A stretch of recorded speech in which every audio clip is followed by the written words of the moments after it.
I'm Eldean Eudelle, and this is a special ABS television presentation. Like his father, the late Ernest Emmanuel Williams, he's known as a man with a great big heart. He's known as one of the most admired politicians of his time. It is with great honor that I have the opportunity today to sit with our soon-to-be Governor General of the Twin Island Nation of Antigua and Barbuda, Dr. Rodney Williams. Good day, and thank you so much for affording us this opportunity to sit and talk with you. In a matter of 48 hours, you'll be sworn in as the next Governor General of the Twin Island Nation of Antigua and Barbuda. Your feelings about this?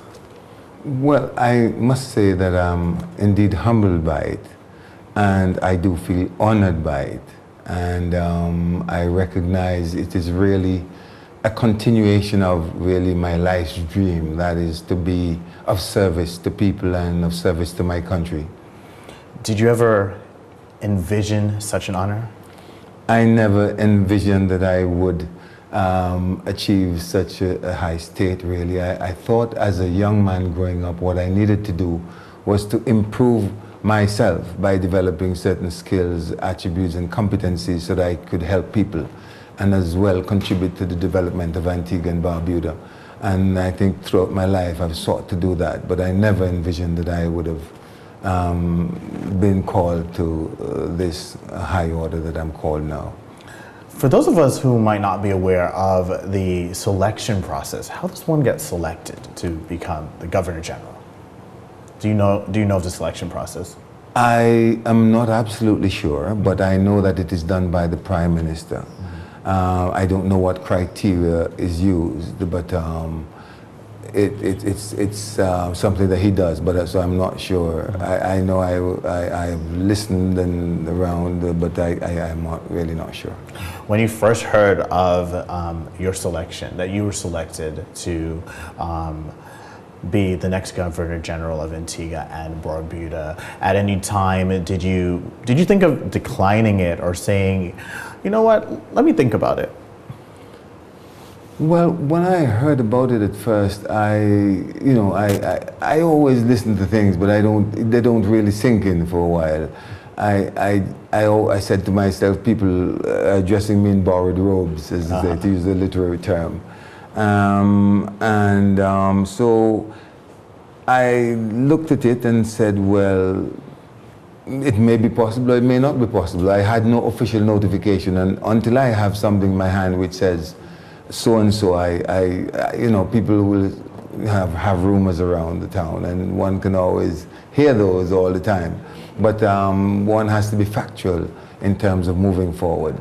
But I began thinking more about it as friends of mine and patients of mine came to my office and sat down with me for like an hour and a half and said, Doc, do you know what this thing is going to entail?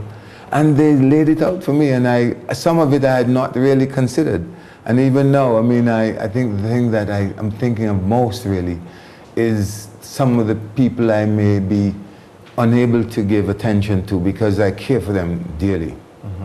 So what are your patients saying? I know that as you were just saying that, they're hearing, oh my goodness, my doctor is going to become the next Governor General. He won't be able to see me anymore. So what do you tell them? Well, they tell me that they have mixed feelings.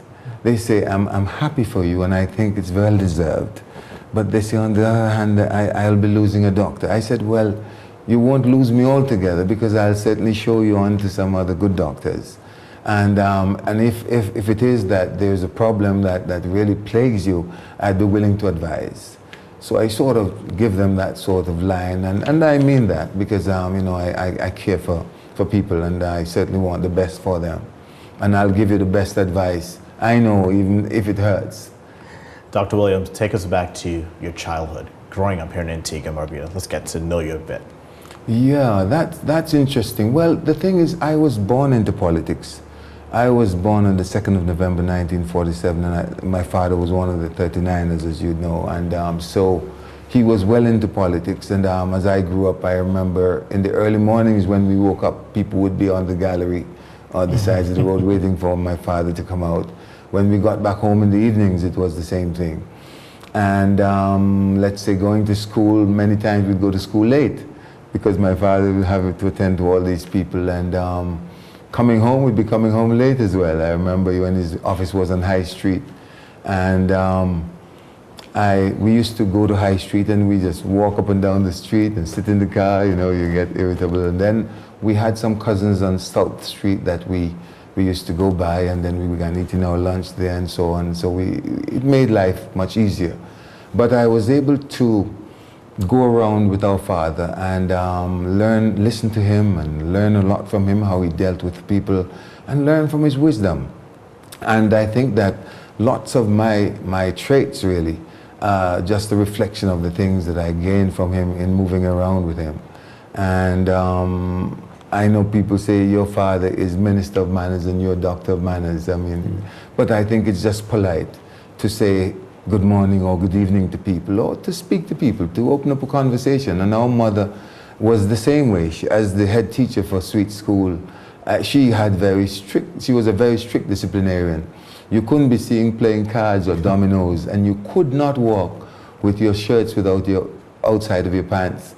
I recall one Sunday afternoon looking over the banister with her, and this guy was coming down the road, and he looked behind the trees to see if she was there. And when he saw us there, he pulled back, and I saw him put the shirt in his trousers, and he passed down and said, "Good afternoon, teacher," in a very nice way, you know. But that's how it was. And people who had problems in the village used to come to my mother. I mean, if a child support, if men won't support their children, she would go and deal with them, almost like the police would.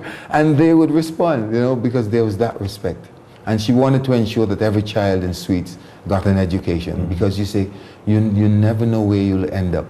And so she paid significant attention to the education of people and to our education as well. I recall, for example, I never liked English writing compositions. And she said, the first thing you need to do is to define what you want to write about. And you ask yourself what it is, how it works, when it works, where it works, and why it works. And he says, once you've answered those questions, then you can write the composition. And I recall, halfway through the term, Father Brown, who was our English teacher, called me aside. He said, "Williams, I want to know who helps you with your homework." I said, "My mother, sir." He said, "I thought as much. That's why I asked you." And at the end of the term, I came first in English language, and he said, he wrote in red, "His mother has done a wonderful job," with exclamation mark. Never forgot that.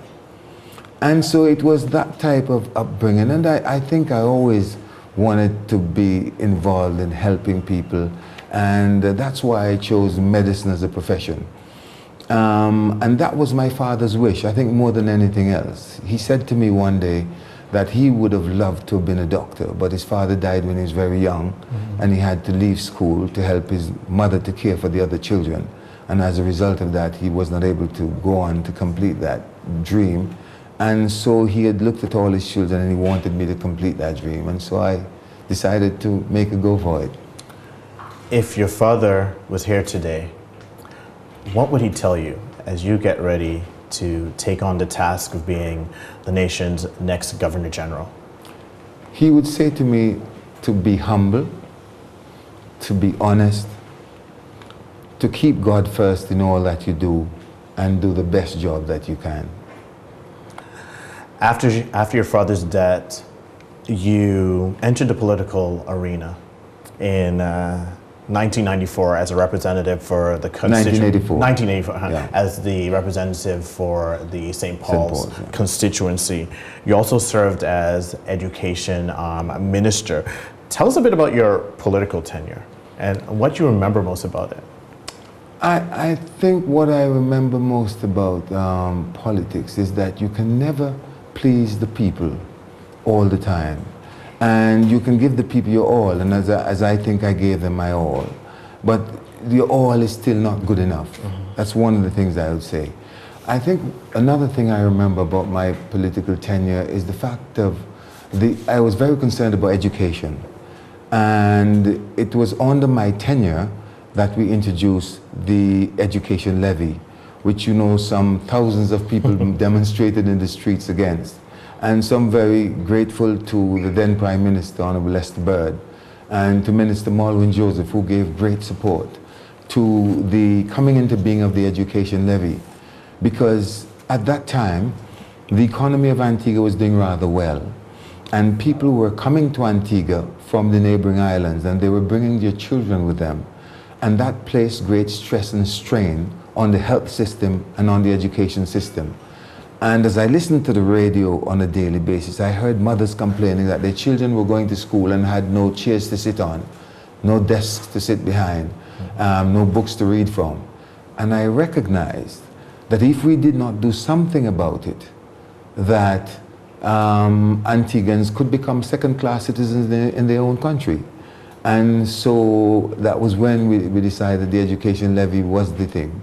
And I'm very happy about that, because what the education levy did, it provided free textbooks for children in all primary and secondary schools. It provided scholarships for people to attain a degree. It also provided the materials and equipment for our schools. And it was also useful in maintaining, ensuring that the schools had good maintenance. And I am very pleased to see that now our island scholar every year gets 16 subjects with 16 distinctions. Nobody refers back to the education levy really, perchance, and so on. But I recall there were 2 teachers who taught me, who actually demonstrated against the education levy when I was minister. And both teachers actually came to me and apologized years later. And one of them said, "Rodney, I must tell you, I'm one of those persons who demonstrated against the education levy, but I want to tell you it was a very good thing you did." I said to him, "Remember, you taught me at the Antigua Grammar School, and after that I went on to do medicine, so you need to credit me with some sort of sense." And I said, "But more than that, a good leader is one who is able to take you successfully across a path you have never traveled before." I said to him, I would not say necessarily that I was a good leader, but I took the country successfully across the education levy path. In 2004, you lost your seat to the UPP party MP, Eldean Adams. What was life like for you after that? Well, life continued normally. I recognize in life, the Bible tells you, to everything there's a time. And so you know that everything that you do has a time frame associated with it. Even the organs in our body have a lifespan. And so when you're doing something, you do it to the best of your ability, recognizing that it's not something you will do all the time. It's like telling young people to make the best of the opportunities that you have. And as it is described in the saying, there's a tide in the affairs of men, which taken at the flood leads on to fortune. Omitted all the journey of their lives is bound in shallows and miseries. On such a sea are we now afloat, and we must take the current when it serves, or lose our ventures. So I just returned to what I love doing, that is taking care of people, and I had a profession. And so I would say to anyone who wants to enter politics, be sure to get a profession first, because politics has a time, you have a time frame. It has a time span, and so therefore you've got to prepare yourself after politics what? And because in the earlier days when many of our politicians didn't have professions, I remember one, Mr. Lawrence, who was a minister, and then when the Labour Party lost, he became a taxi driver. And Prime Minister Dr. V.C. Bird Sr., Sir V.C. Bird Sr., he said, that cannot be right, that a man serves at that level and then comes back to being a taxi driver. So they introduced a situation where if you serve for 11 years, you retire with your full pension. Okay. Saying that as well, I must say there is that difference, I think, between medicine and politics. In medicine, there's that unity of purpose of the whole team to get you better as quickly as possible. It's not the same in politics. And so for me, medicine is certainly far more attractive and enjoyable, trying to help people using your abilities and having a team that has a united focus and a sharp focus and getting you well. Even after you came out of the political arena, you were always remembered for your role in tourism here in Antigua and Barbuda because you served as tourism minister. Tell us a bit about that. Yes, I recall that it was a very trying time because we had quite a few hurricanes at the time. But I think one of the important things that happened then was the fact that I recognized we needed to do something to bring some spunk to tourism. And so in 1998, I introduced the Year of Tourism, which was designed to do two things. One was to create an awareness of Antigua and Barbuda as a tourism destination in the marketplace. And secondly, to place a sharper focus on the importance of tourism to the economy of the country here in Antigua. Because I thought in some instances we were not being as friendly as we should be. And I think one of the big things for my director then and other persons in the tourism industry, how was he going to do this? They said, but Mr. Minister, we don't have any money. And so I said, we just have to use our initiative and use some creativity. And I said to Miss McGinley at the time, I'm going to speak to the Chinese representative here, which I did. And they offered us $40,000 US worth of souvenirs for Antigua and Barbuda. And I know my overseas offices said to me that it was the first time that they had souvenirs that they could use at trade shows and the like. That was one thing. The second thing I remember was I was the first tourism minister to use Sir Vivian Richards and include him in the overseas promotion of Antigua and Barbuda at World Travel Market. And we were on BBC, we were in all sorts of things because Viv also was very popular at that time. And since that time, that was 1996, since that time, the following year, Barbados began using their cricketing legends at World Travel Market. So Antigua led and they followed. You indeed set the trend. And even up to last year, 2013, I did go to World Travel Market with my wife. And they had Sir Garfield Sobers, Joel Garner, and their cricketing legends. So they have continued to use that every year. Viv was there for Antigua as well, but I'm saying that I started that because I recognized that sports tourism was an emerging phenomenon in tourism, and that was something that could have been enhanced. I also brought a team of MPs from the UK to Antigua. Wow. That's right, I remember that very well. And that was an area. I also tried to initiate several things. If you have a tourism destination, you must have a good product. But you also have to have, that is the rooms and so on, and the place has to be clean and offer good service. But you also have the air transportation. And so I negotiated to have Lufthansa and Condor come to Antigua. And I also arranged for 100 tickets in order to bring our tour operators down and for us to be able to go up there without having to spend much money. And that worked out very well.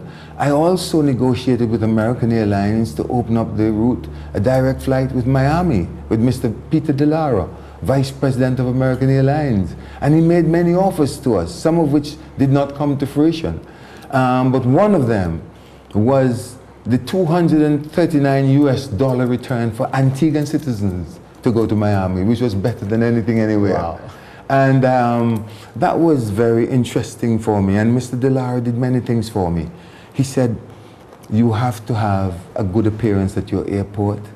And it was he who told me that we needed to have dispatches at the airport. He said we needed directional signs and those sorts of things. And he assisted me with those. And he wanted to help us to expand the airport. And he said he would train all our security men for free and give us the security equipment and that kind of thing. He was a very, very helpful. He said, I love Antigua. And we had a very good relationship. And so Antigua benefited in many ways. And I did aviation medicine. So I was the doctor for most of these airlines. So when I went to Germany to discuss with Lufthansa and Condor, I mean, the people knew me and I knew them and all that.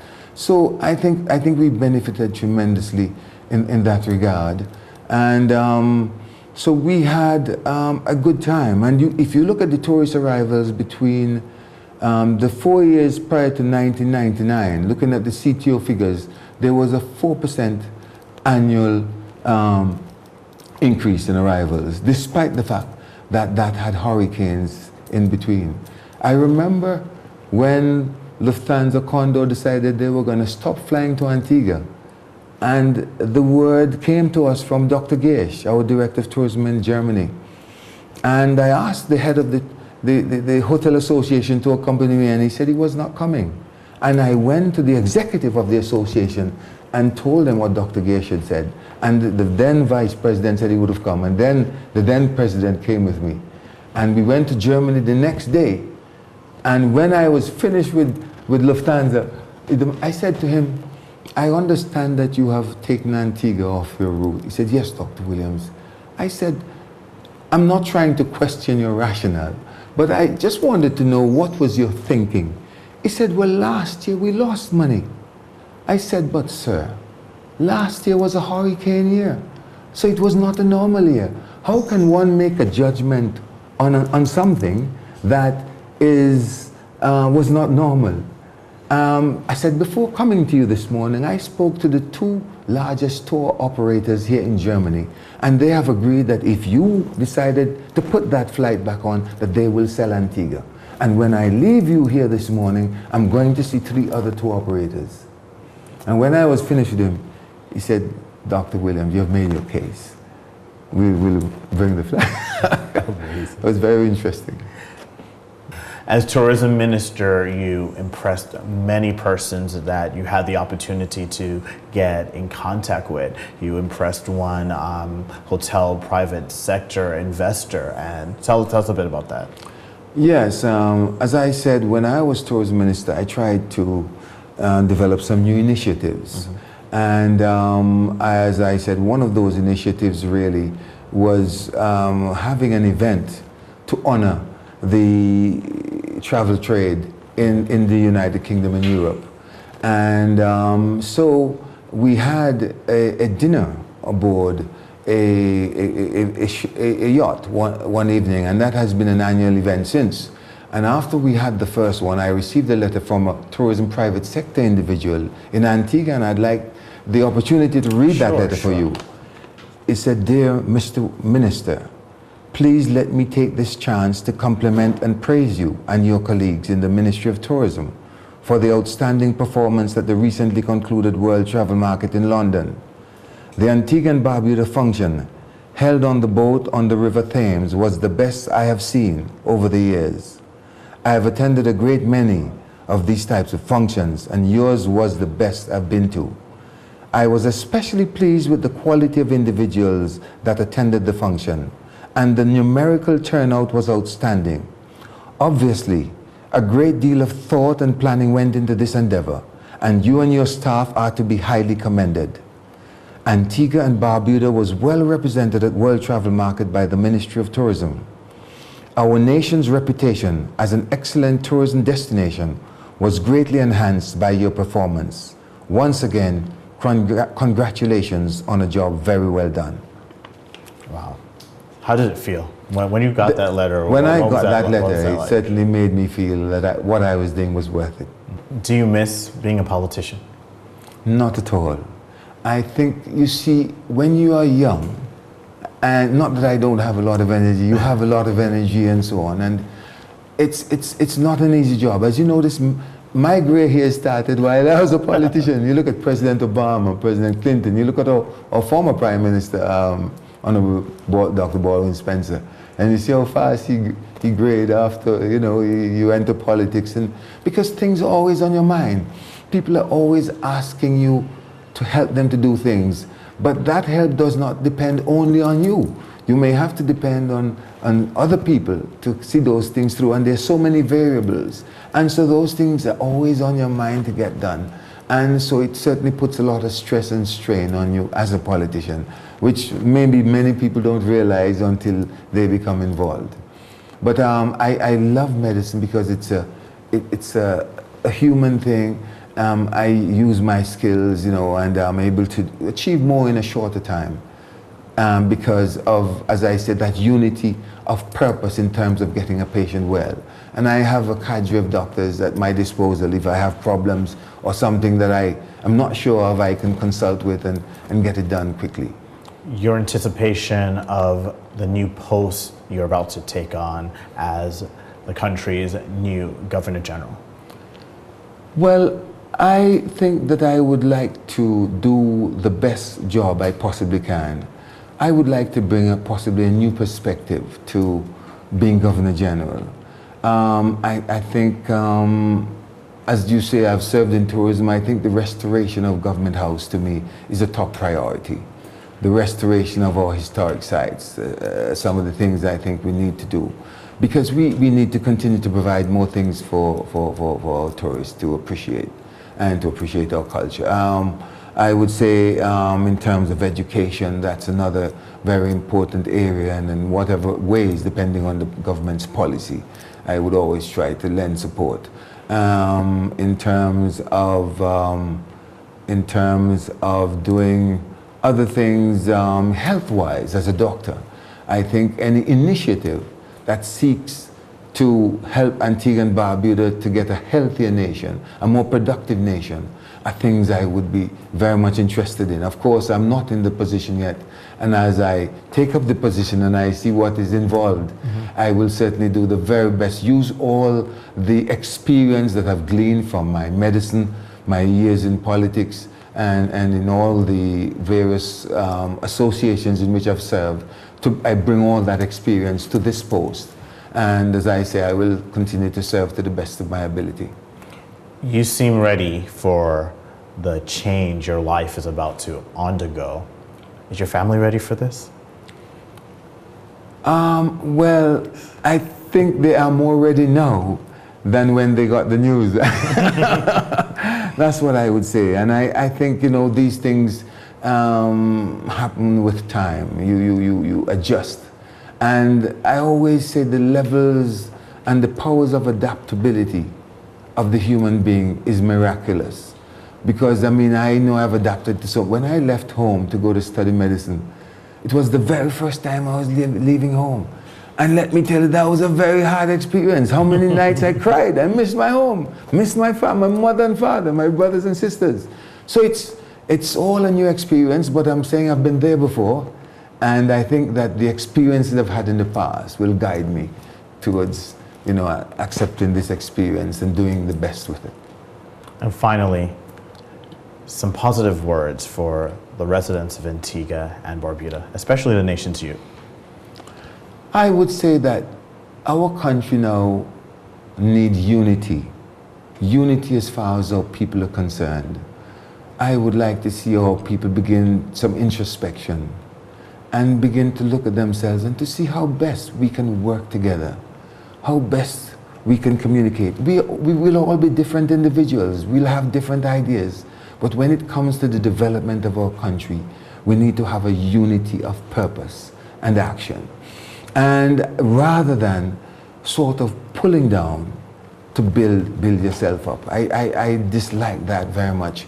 And we must get the facts, we must educate ourselves, we must read more, and not just hear something from somebody and then go and spout it out at the end of the road and then add to it as though there's some truth in it. Sometimes there's no truth in it at all.